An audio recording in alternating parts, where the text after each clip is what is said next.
Bonjour à toutes et bonjour à tous. Alors je vous retrouve pour vous faire une petite vidéo surprise, une petite vidéo qui me tenait à cœur depuis longtemps, puisque je vais aborder le sujet des jeux de sorcières. Voilà, comme vous le voyez.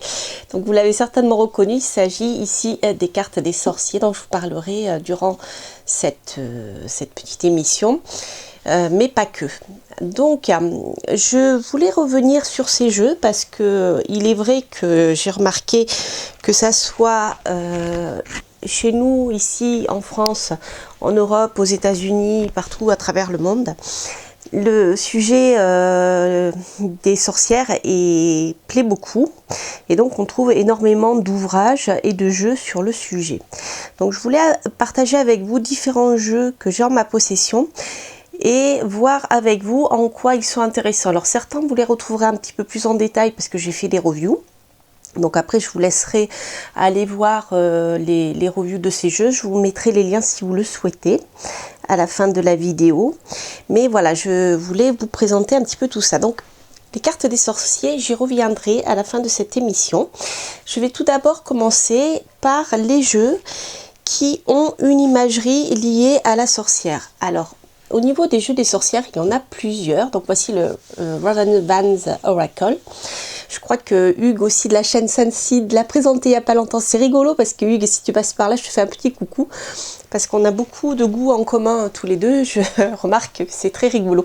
Voilà, donc je voulais vous présenter celui-ci. J'en ferai une review à part, hein, bien sûr. Mais voilà, il s'agit, c'est les éditions, c'est US Game Systems. Voilà, donc toujours super qualité. Hein. US Games. Et voilà, je voulais vous présenter quelques cartes. Vous voyez, l'imagerie est vraiment celle des sorcières avec les chapeaux, les chats. Voilà, donc si vous aimez les images où vous trouvez des sorcières et les univers de la sorcière, vous avez ce jeu qui est très bien avec des mots-clés. Vous voyez, en anglais par contre, hein, il n'est pas traduit en français encore. Black Wands Redemption, vous voyez, c'est très... J'aime beaucoup ce jeu, il a quelque chose de très parlant. Et voilà, si des éditeurs ont envie de le traduire en français. Je ne sais pas si vous voyez bien, mais il y a énormément d'animaux, c'est normal. Hein. Qui dit sorcière dit rapport avec la nature, avec les animaux, avec la végétation, avec les minéraux, etc. Vous voyez. Voilà. C'est un jeu que j'aime beaucoup parce que il est visuellement, moi, il me parle bien. Et puis voilà, c'est très sympa au niveau des illustrations concernant les sorcières. Ici, vous avez le dos qui est très beau. Vous avez des petits dragons. Voilà, donc ça, c'était pour montrer le jeu. Donc les cartes sont assez grandes. Carte format oracle normal. Ensuite, vous avez bien sûr... je vais vous présenter celui-ci parce que il est tout à fait dans la même veine. Donc le jeu qui a été traduit par Everyday Witch, qui était Everyday Witch en anglais, qui a été traduit et réédité par Arcana Sacra, une histoire de sorcière, qui est un super beau jeu. Je ne vous le présenterai pas, vous le connaissez tous et toutes. Donc c'est pareil, hein, vous voyez, nous avons ici... une illustration un peu comme l'autre, ça fait un peu BD avec des scènes et tout ça. Donc là c'est un tarot, l'autre était un oracle. Hein. Voilà, donc là nous avons la partie visuelle des sorcières. L'autre jeu que je voulais vous présenter, que je vous ai présenté il n'y a pas longtemps d'ailleurs, c'est l'oracle de la sorcière noire et des runes. Donc l'imagerie est différente puisque là on n'a pas vraiment des illustrations de sorcières, nous retrouvons des runes. Après on est plus dans une ambiance, je dirais, à part, donc vous voyez l'image principale qu'on retrouve au dos des cartes. Vous voyez ici vous avez les runes, mais ça je vous les ai montrées déjà. Après nous avons des petites illustrations comme ça. Voilà, vous n'avez pas une imagerie de sorcière avec des chapeaux pointus, c'est vraiment très très différent. Voilà, on est plus dans l'ambiance noire, etc. Avec des images anciennes et qui sont très très belles. Et ça, je vous l'ai montré il n'y a pas longtemps aussi. Alors, après, je vais vous présenter les jeux qui vont au-delà de l'imagerie simple des sorcières. Oui, vous avez celui-ci aussi que vous connaissez, le tarot de la magie verte, bien sûr. Voilà, avec, pareil, même si on n'a pas de chapeau pointu, nous avons des univers très païens.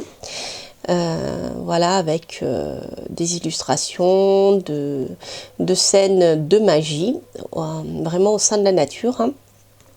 Donc ça, c'est un jeu que j'aime beaucoup aussi. Et alors après, je voulais en venir avec vous aux jeux qui sont un peu plus axés, je dirais, sur la pratique de la sorcière. Alors, il y a celui-ci, je crois que je vous en avais fait une review et que j'adore. C'est Enchanted Spell Oracle. Là, les éditions, c'est Rockpool Publishing. Donc, je crois que Rockpool Publishing est un éditeur australien. Que je vous dise pas de bêtises. Donc là, c'est vraiment un jeu qui est très très intéressant au niveau de ce petit livret. C'est un jeu qui est vraiment très intéressant, je trouve, au niveau de son contenu et au-delà de l'imagerie. Parce que on va rentrer dans la sorcellerie, c'est-à-dire les rituels. Ben vous voyez, je vous montre la carte du rituel. C'est comme quoi il n'y a pas de hasard. Donc ce jeu nous parle vraiment de sorcellerie, de plantes, de divination, bien sûr, forcément, de lien avec les plantes. Je suis en train de chercher ma carte de rituel. Voilà. Donc en fait, c'est un jeu qui est vraiment très très bien parce que d'entrée, vous avez ici des plantes avec le nom en latin. Donc vous avez l'explication de cette plante, pourquoi on s'en sert et quel est le lien justement avec le rituel. Donc ça, c'est très très intéressant. Après, bien sûr, vous avez le symbolisme de la carte, la partie divinatoire et surtout à la fin, vous avez des rituels que l'on vous propose en utilisant cette carte. C'est-à-dire, comme on peut utiliser par exemple les runes pour travailler en magie, les utiliser en tant que talisman ou en tant que force émettrice, et bien ce jeu-ci, on peut tout à fait aussi l'utiliser lorsque vous faites des rituels. C'est-à-dire chaque carte peut être utilisée, et bien par exemple pour renforcer pour renforcer une énergie pour atteindre un but. Donc c'est un jeu qui peut vous intéresser si vous souhaitez bien faire des sorts, faire des petits rituels, tous les domaines que ce soit. Je suis en train de regarder si j'avais pas, non ça dépend. Donc outre le fait que ça soit un jeu qui soit vraiment très très beau, regardez justement Beauty, vous voyez, l'oracle va dans mon sens. Vous retrouvez beaucoup d'illustrations sympathiques. Hein. Il fait ancien, mais à la fois moderne. Il est assez léger dans les illustrations. Et voilà. Mais vous voyez, vous trouvez quand même un certain nombre de symboles liés au sceau et au sigil planétaire et autres. Hein. Voilà. Les souhaits. Voilà, ça c'est ce genre de jeu. Donc il est vraiment, je trouve, extrêmement bien fait. Bon, bien, par contre, il faut parler un peu anglais quand même. Bien que ça soit pas littéraire, il faut quand même connaître un peu l'histoire. L'autre jeu que je voulais vous montrer est vraiment, je crois que j'en ai fait une review. Il s'agit de l'Oracle des sorcières, donc aux éditions Le Duc. Et là, c'est un jeu que j'aime beaucoup, beaucoup, beaucoup. Voici le dos. Hop, on va prendre voilà, calice. C'est un jeu que je trouve très très intéressant pour la même raison que Enchanted Spell Oracle, c'est-à-dire que c'est un jeu. Alors par exemple là, si je prends la page 3, on a une approche du domaine de la sorcellerie et des soins que je trouve très très intéressante, bien que dans sa dans ce qui a été écrit, on a plus l'aspect divinatoire qui soit mis en avant. Mais je trouve que cet oracle est très original. Voilà, il va au-delà de l'illustration pure et simple, puisant dans l'imagerie des sorcières. Là, on est dans la culture des sorcières. et un peu comme le tarot de la magie verte d'Anne-Moura, mais encore au-delà puisqu'il s'agit d'un oracle, donc bien sûr il est plus libre. Donc là nous avons la vibration de la carte, les mots-clés bien sûr. Et après, vous voyez, l'auteur va vous expliquer, le calice représente l'élément eau, les sentiments, les émotions, ainsi que les aspects psychiques et intuitifs de la vie. Il symbolise aussi la fertilité à tous les niveaux, etc. Le calice est utilisé pour honorer la déesse. Donc là, on rentre dans, je dirais, le néopaganisme, entre autres, qui va expliquer eh bien tout cet univers. Et je le trouve très, très intéressant parce que il y a cette culture, voilà, c'est le mot que je cherchais, cette culture liée à l'univers de la sorcellerie, et c'est vraiment très très bien fait. Voilà, alors ensuite on a la signification de la carte, on a de la visualisation. Songez à ce que renferme le verso de votre être, aux meilleures façons de vous guérir vous-même comme ceux qui vous entourent. Portez attention à vos rêves, à l'écoute de l'eau, c'est une carte positive pour qui envisage un nouveau projet, etc. Mais on est, quand je vous dis qu'on est vraiment dans l'univers de la sorcière, c'est-à-dire que on est presque, je pense au livre que j'ai présenté de Jess Whitehurst, que j'ai présenté il n'y a pas longtemps. On est dans la magie au quotidien, c'est-à-dire on est dans la magie en nous, c'est-à-dire qu'on a tous des forces et une énergie, et simplement parfois il nous manque la foi, je dirais, en nos possibilités. Et ce livre est très bien par rapport à ça, ce jeu, parce qu'il va mettre le point justement sur tout ce que nous sommes capables de se faire de manière très très simple, sans forcément faire un rituel. Alors je vais prendre un autre exemple au hasard. Alors là on a Némésis. Némésis avec la vibration qui est celle de l'âme. Les mots-clés, leçon, karma, destinée. Alors là nous avons l'explication de qui est Némésis. Et dans la signification, outre les mots-clés que vous pouvez utiliser sur le plan divinatoire, là on a si Némésis se manifeste, c'est le signe qu'elle a remarqué ce qui se passe autour de vous. Elle endosse le rôle de gardienne protectrice pour faire reconnaître une injustice, invoquer ses lumières. Il est parfois nécessaire que les choses se gâtent pour qu'émerge la droiture. Vous êtes en train d'aider quelqu'un ou quelque chose à se révéler dans toute sa vérité qui est sur le point d'être dévoilée. Regardez les choses suivre leur cours. Si vous avez posé une question précise, Némésis indique plutôt une réponse négative, ce n'est pas le moment d'agir, etc. Tirez-en les leçons, etc., etc. Donc là, on a plus, je dirais, avec cette carte, quelque chose qui est d'ordre, je dirais, de sagesse, hein, mais bon, c'est aussi ça, la sorcellerie. Hein. Des fois, c'est pas le moment, donc c'est pas la peine d'insister. Mais bon, voilà, on retrouve ça après de manière plus... Alors, balai, voilà. Alors, le balai, c'est très intéressant parce que là, on est dans l'univers de la sorcière. Vibration, chakra sacré. Mots-clés, préparation, nettoyage, protection. Le balai de sorcière ou balai magique traditionnellement fait de brindilles de bouleau. Il est associé aussi de... Si vous en avez autour de vous, c'est génial. C'est des... Ah zut, hein, je vous dirai après. ça m'est sorti de la tête. Il est associé à Hécate, déesse grecque de la lune noire. Dans les rituels, il sert à balayer les débris psychiques. Il est également utilisé lors des mariages païens où les jeunes époux sautent par-dessus. Alors, au niveau de la signification, votre énergie est puissante. Vous êtes en mesure de voir ce qui a besoin d'être nettoyé. Le moment est donc opportun pour faire un grand tri dans les placards de votre vie et vous assurer qu'ils sont propres à leur tour, etc. Les énergies sexuelles, etc., etc.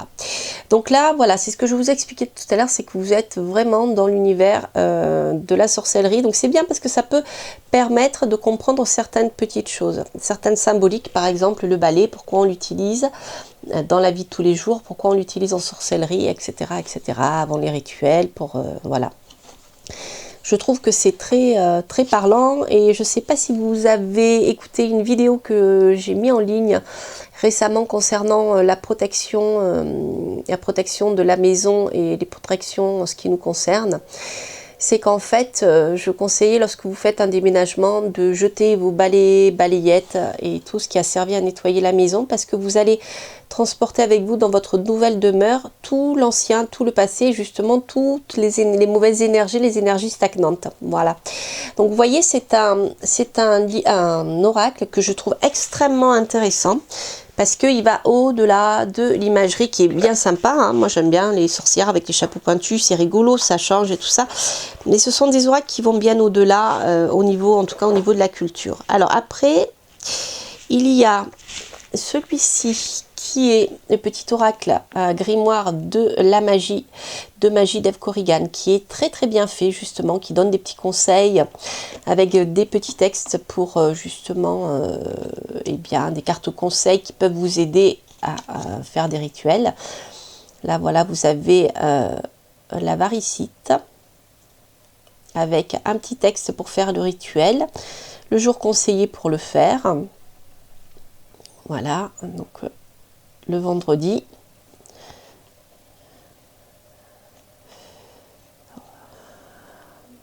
Donc c'est pour le côté amoureux.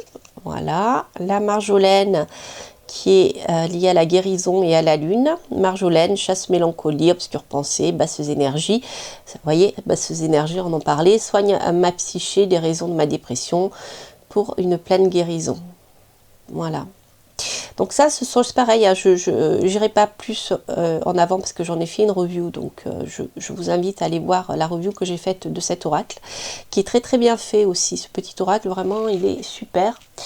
Et voilà, donc ça c'est je dirais les oracles qui vont beaucoup plus avant dans l'univers de la sorcière. Alors pour finir, je vais revenir sur l'oracle, les cartes des sorciers, et là je vais passer un petit peu plus de temps parce que je n'ai pas fait de review dessus et parce que c'est un, comment dire, c'est un ouvrage qui va très très loin dans l'univers de la sorcière, l'univers des sorciers.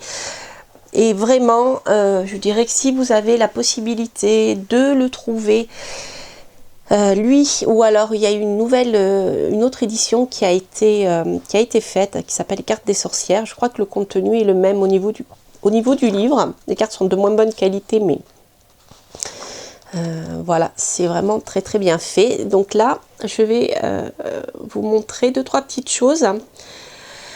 Outre le fait que nous avons un texte très très intéressant et très bien fait sur l'histoire des sorcières. Bien sûr, voilà, le portrait de la sorcière, la transformation en animaux et les sociétés de Diane. Enfin, c'est les sorcières dans l'Antiquité, bien sûr, hein, parce que la sorcellerie n'a pas commencé au Moyen-Âge. Vous êtes bien d'accord? Voilà. Donc là, ce sont les éditions Vecchi. Hein. Il a été édité en 2004, cet ouvrage. Donc là, vous avez toute l'histoire de la sorcellerie, qui est très très bien fait. Et après, je voulais revenir avec vous sur des petits détails qui sont... ici, nous avons les esprits familiers et les esprits divinatoires. Donc vous avez les animaux et les êtres fantastiques, les prières des animaux, etc. Pardon, les pierres des animaux. Donc au niveau des familiers, je vais vous lire le petit texte. Les esprits familiers étaient souvent des lutins ou des petits diables qui avaient l'apparence d'animaux domestiques. Souris, chatons, taupes, chiots, belettes, crapauds. Et qui pouvaient être un héritage laissé par d'autres sorcières. Leur tâche, c'est rigolo, on le trouve dans le film de Harry Potter, pour ceux qui aiment le film, il y a des petits clins d'œil comme ça. Leur tâche consistait à assister la sorcière dans ses pratiques magiques, à la seconder, mais ils pouvaient également approuver ou désapprouver ses déplacements hors de la maison si elle souhaitait s'absenter pour des raisons domestiques, pour s'amuser. Ils possédaient leur propre habitation, une boîte en bois où ils dormaient et se reposaient. Et ils se nourrissaient de lait, de viande, de poulet et de quelques gouttes de sang de sorcière. Les esprits divinatoires étaient des animaux de plus grande taille que les esprits familiers. Ils n'appartenaient pas à la sorcière, mais servaient d'intermédiaires pour obtenir des présages lorsque cela était nécessaire. C'est pourquoi toute rencontre fortuite avec un grand chien, un cheval blanc, un gros chat, un cerf était utile à la sorcière quand il lui fallait prédire l'avenir, car elle obtenait des réponses en observant le comportement et réaction des animaux. Donc je voulais vous lire ce petit passage parce qu'il est très intéressant. Vous savez que je suis astrologue, je suis aussi tarologue et voyante. Donc en fait, comment dire, pour moi, la divination fait partie tenante de tout travail qui est en lien avec la nature et les pratiques magiques, quelles qu'elles soient. D'ailleurs, justement, le livre dont je vous parlais tout à l'heure, La magie est en vous, hein, en parle de manière très intéressante à pourquoi, comment utiliser la divination. J'en avais fait d'ailleurs une chronique sur Radio Arcadie que vous retrouverez en podcast, hein, sur ma chaîne YouTube, puisque je parle de la nécessité de la divination, la nécessité ou l'importance de la divination en magie. Donc ça, c'était un petit texte que je voulais vous lire parce que je trouvais intéressant, notamment par rapport aux esprits familiers dont on parle souvent. Alors après, il y a plein d'autres choses, hein, simplement, voilà, je ne veux pas tout vous lire parce que la vidéo sera trop longue, mais des conseils pour la divination, amulettes et talismans, l'utilisation des plantes, des herbes, des minéraux. Donc ça, c'est très intéressant si vous vous intéressez aux pierres et aux gemmes. Ça, c'est pareil, ça fait partie de la, je dirais, de la magie qu'on appelle verte maintenant, mais de la magie en fait. Puisque, juste pour la petite histoire, hein, pour vous rappeler, les sorcières étaient des guérisseuses. Elles soignaient, elles ne faisaient pas que jeter des sorts. Voilà, donc là, ce que je voulais vous montrer justement, c'est deux cartes. Alors, j'ai pas la carte, là, si je la trouve, je vous la montrerai rapidement. Mais bon, voilà, vous connaissez le jeu, je vais surtout vous parler du livre. Vous avez ici, par exemple, l'obsidienne. Donc, l'obsidienne est une pierre gris anthracite provenant de la lave et elle était employée par les sorcières au cours des rites nocturnes de haute magie pour contrer les sorts maléfiques et éloigner les entités, les esprits démons néfastes. Voilà, donc là ici, vous avez, aïe, je me brûle, vous avez une obsidienne qui est ici, l'œil céleste. Voilà. Donc c'est très cassant, c'est très très fragile, il faut faire attention de ne pas la laisser tomber parce que elle se casse comme du verre en fait. Alors, les sorcières se faisaient confectionner de petits miroirs qu'elles employaient pour la divination. Dans les rites de protection, elles utilisaient de faibles doses de poudre d'obsidienne dont elles aspergeaient les personnes susceptibles d'être victimes d'accidents, d'agressions, de maladies épidémiques et de maléfices, en accompagnant leurs gestes de formules qui en renforçaient l'efficacité. Lorsque la sorcière portait une obsidienne, son magnétisme ensorcelant se renforçait, de même que son pouvoir contre les forces démoniaques. Les sorcières mélangeaient de la poudre d'obsidienne avec de l'huile chaude pour soigner les pieds des malades souffrant de la goutte et de douleurs musculaires, leur apportant ainsi du bien-être physique, psychique immédiat. Associée symboliquement à la planète Saturne, l'obsidienne permettait de découvrir ce qui était caché, c'est-à-dire les mensonges, les voleurs, les trahisons, la déloyauté et les malversations dans les échanges commerciaux et les affaires. Tiens, je devrais travailler un peu plus avec l'obsidienne. Voilà, donc, voyez, c'est un livre, le livre était extrêmement intéressant au-delà des cartes, ensuite de la divination, parce que là, comme je vous le disais, vous rentrez, mais vraiment de plein pied, dans l'univers de la sorcière et de son travail. Donc vous voyez bien, hein, c'est assez clair, hein, au niveau des soins, et la sorcière aussi était là pour soigner les animaux, pas que les humains. Voilà, donc les sorcières avaient une grande connaissance des plantes et cela leur conférait un grand pouvoir, ce qui bien sûr n'a pas plu aux énergies dominantes en place qui voulaient tout contrôler, parce que c'est un peu comme des dictatures, hein, au bout d'un moment, quand on veut tout contrôler dans son pays ou dans le monde entier, où on impose sa loi, on impose une unique vision, et ça dérangeait extrêmement les différents pouvoirs en place, que ces femmes qui étaient en plus libres détiennent ce pouvoir et cette connaissance des plantes, parce que eh bien c'est un contre-pouvoir tout simplement. Il n'y a pas que ça, mais ça en fait partie. Donc vous voyez, c'est vraiment très très intéressant. Alors ensuite, on va prendre par exemple la Dame du jeu. Alors la Dame du jeu, au Moyen-Âge, en Italie, le noyer de Bénévent fut le lieu de rendez-vous du sabbat le plus célèbre et le plus fréquenté. C'était là que se trouvaient les sorcières venant des endroits les plus lointains pour participer au jeu, puisque le terme de sabbat leur était inconnu, jeu au cours duquel elles assumaient le rôle symbolique de la Dame du jeu. Le mythe du noyer de Bénévent remonte à un culte dendrologique lombard. adoration des plantes, se référant à la légende de Saint Barbato qui racontait qu'avant de se convertir de l'arianisme au christianisme, les Lombards adoraient les animaux et les arbres. Lorsqu'ils assiégèrent Bénévent en 667, Barbato, simple prêtre, prêchait auprès du peuple et accusait publiquement de superstition les habitants de la ville qui adoraient un serpent de bronze placé sur un noyer aux portes de la cité. Le duc du Bénévent, Romuald, ainsi que la population promirent alors à Barbato d'abolir cette tradition païenne si la ville était libérée du siège. C'est ce qui se produisit et le noyer fut détruit par Barbato en personne. Mais le culte perdura et l'on racontant que durant les nuits de sabbat, l'arbre renaissait avec plus de vigueur, plus grand et plus dominateur. Au cours de ces nuits, de nombreuses sorcières se transformaient, se réunissaient et partageaient en compagnie des monstres et d'animaux fantastiques à cheval sur leur balai rejoindre les démons avec lesquels elles banquetaient à grand renfort de libations. Alors voilà, c'est rigolo parce que je trouve que ce livre est très intéressant parce qu'il nous raconte aussi l'histoire un peu des sorcières. Et là, bien sûr, on est en Italie. Je vous rappelle que c'est aux éditions Vecchi, je ne vous l'ai pas dit tout à l'heure. Et bien sûr, les éditions Vecchi Vecchi est un éditeur italien.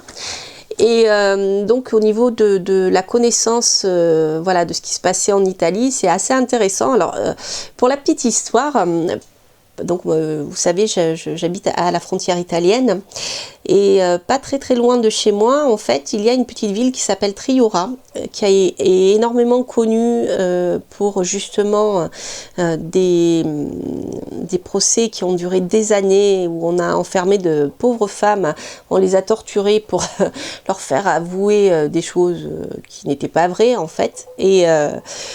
Et un jour, je discutais avec une dame, comme mon italien est assez moyen, qui parlait bien français, et du coup, elle nous expliquait qu'en fait, la religion en place avait fait énormément de mal à cette ville, bien au-delà, après, justement, et bien ces histoires de sorcellerie. Et c'est vrai que là, vous voyez, on a toute cette histoire qui ressort dans ce livre, et c'est très intéressant. Et puis surtout, on apprend aussi, bien voilà, au niveau de la culture, on apprend que bien avant, bien au niveau des traditions païennes, on avait l'adoration des animaux et des arbres. Vous voyez, donc c'est intéressant. Je trouve que ça nous remet dans notre culture un peu en phase avec certaines réalités, puisque eh bien, actuellement, entre la déforestation, on essaye de lutter un maximum pour ça. Les animaux, la protection des animaux qui devient de plus en plus efficace, justement, pour donner leur place à nos, je dirais, à tous les animaux qui sont auprès de nous, puisqu'ils ont quitté, pour le rappel quand même, comment dire, la place d'objets, puisque dans la loi, ils étaient considérés comme des objets, et ils sont devenus des êtres doués de sensibilité. C'est un beau progrès, n'est-ce pas, Voilà. Donc, je trouve que ce livre est intéressant parce qu'il nous ramène eh bien, à notre culture telle qu'elle était avant qu'elle soit peut-être devenue trop rationnelle et trop scientifique. Donc, je trouve ça très intéressant. Voilà, donc je vais être obligée d'arrêter cette vidéo parce que je crois que ma batterie va bientôt s'arrêter, mais j'ai fini avec la présentation. Alors écoutez, j'espère que cette petite review, non, c'est l'habitude, cette petite présentation, cette petite émission concernant les jeux de sorcières vous aura parlé. Surtout, n'hésitez pas à liker, à laisser un petit commentaire. Dès que je peux, je vous réponds, ça me fait plaisir. Et puis abonnez-vous, bien sûr, si vous passez par là, et vous aurez plein de nouvelles informations. Voilà, je vous souhaite plein de belles choses, je vous embrasse, et je vous dis à très bientôt pour de prochaines aventures. Bye bye.